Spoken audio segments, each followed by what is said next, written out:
Hi guys, so let me start saying I have a master's degree in emergency management. So I studied a lot about earth sciences. Everything has to do with earthquakes, tsunamis, weather, any kinds of winds. That's why I talk a lot about winds when I'm making my presentations about there is no Coriolis effect, like Earth is not spinning. We have winds coming from west to east, they are called jet streams. And the winds going from east to west, they are called trade winds. The airplane flying straight from south to north, they have to adjust for the winds coming both directions. So there is no Coriolis effect due to the rotation of the Earth. So I have to study all that stuff. So what we are looking here, this is the tsunami that happened. There was an earthquake in Indonesia about 10 years ago or 15 years ago, a long time ago. So this is the pattern. When a tsunami happens, the energy is dispersed equally to every side. So this means all the waves, they keep coming. And one characteristic of tsunami, it wraps around places. This is Madagascar here. You can see how it was totally wrapped around. So this is a definition, the ability of a tsunami wave to bend around and through the islands. It's called the wraparound. So here, image number one, you see the tsunami approaching here, this region. And number two, this area of impact. And then number three, and when it's number four, you see totally wrapped around that region, right? So here, we also have another image showing that tsunami wave is approaching an island. And here we have what we call diffraction or diffraction, depending on where you are in the US. But the islands are totally wrapped around. The water just keeps going forward, okay? Now here we have one that happened in the 1700s in North America. It's called Cascadia, North America, January 1700s. So I want you to pay attention here, really, really important. See the waves, see this is the tsunami, this is the whole Pacific. Now pay attention, this is Hawaii. The waves when reach Hawaii, it's going to engulf them and it's going to spread all over the Pacific. Now pay attention here that some of the waves, once they hit Hawaii, they bounce back, they go back. Very important information, so pay attention.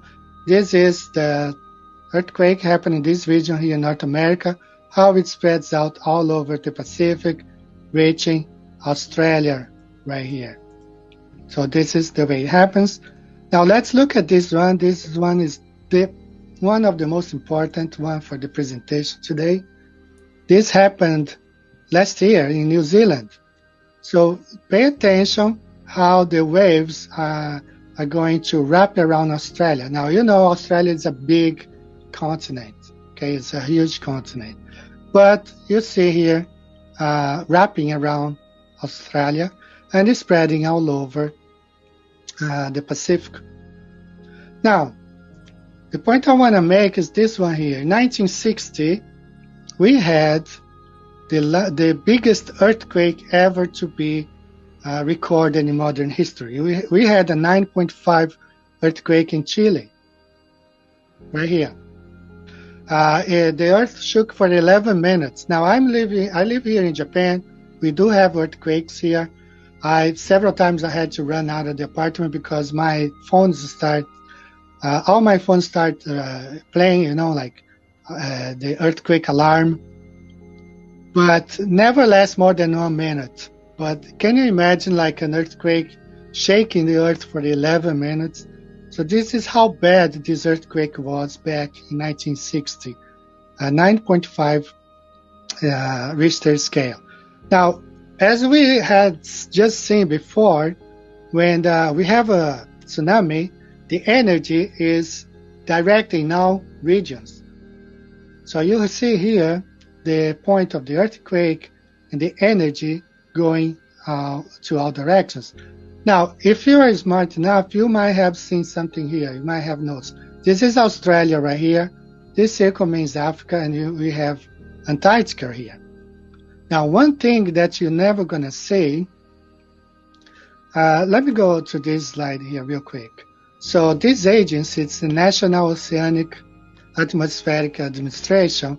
They released this image here of this earthquake in Chile in 1960, showing how it reached all the region of the Pacific.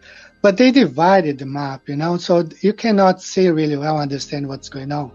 So for this reason, I have fixed this, and I created this one, where you can see exactly all the region that was affected by this earthquake in 1960.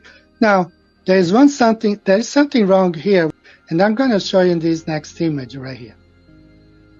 Just for you to remember that the tsunami, the energy spreads equally to all regions, all right?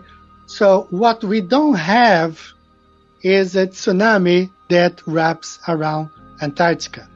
Never in history has been recorded a tsunami that wraps around Antarctica. So why is it? I'll show you why is it. So I have created this projection here. I changed the NOAA's Mercator's projection into a flat Earth map, and you can understand now why a tsunami never wraps around Antarctica. It's because Antarctica is not a continent. There's no way the water will engulf Antarctica and pop up like I have here. Let's say the tsunami happened here in New Zealand. You're never going to see this tsunami wrapping around Antarctica and flowing, the waves flowing from south. And we never had tsunami alerts here in this region in Brazil due to the fact that a tsunami coming from New Zealand had wrapped around Antarctica, reaching this region. This will never happen. Now, why? Why is that? It's because Antarctica is not a continent on the bottom of a ball. Antarctica is this ice wall surrounding the flat Earth. So it contains the strength of the waters. It's contained here.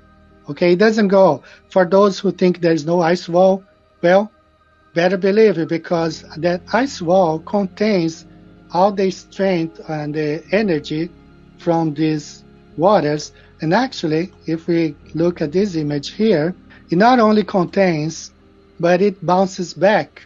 Okay, it bounces back. That's why the damage in this region, it's so great.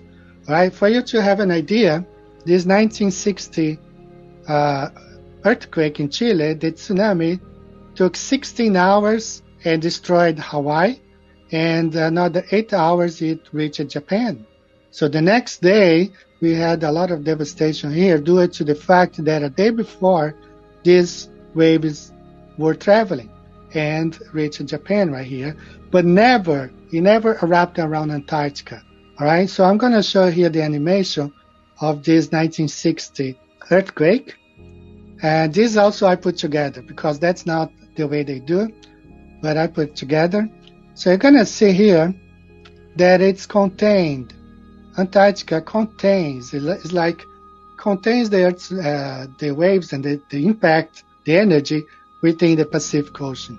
So this is the official animation. You're never going to see these waves coming from the south and from the Atlantic.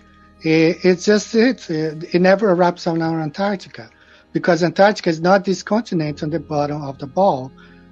We have an ice wall, and this ice wall contains all the strength and the impact of these tsunamis. And it happens a lot of times, especially here in New Zealand. We have a lot of earthquakes here, and it should go this way and wrap around, but rather it will travel all the way and reach Alaska and the Bering Islands right here, but never wraps around Antarctica and comes and flows north from this region right here. All right. So basically, it's this thing that I want to tell you guys. We are surrounded by this ice wall, and the tsunamis never wrap around Antarctica because Antarctica is not a continent, And for those who don't believe there is an ice wall, you better believe, because these waters are contained. And that's why you see the damage always made in this region right here. All right. So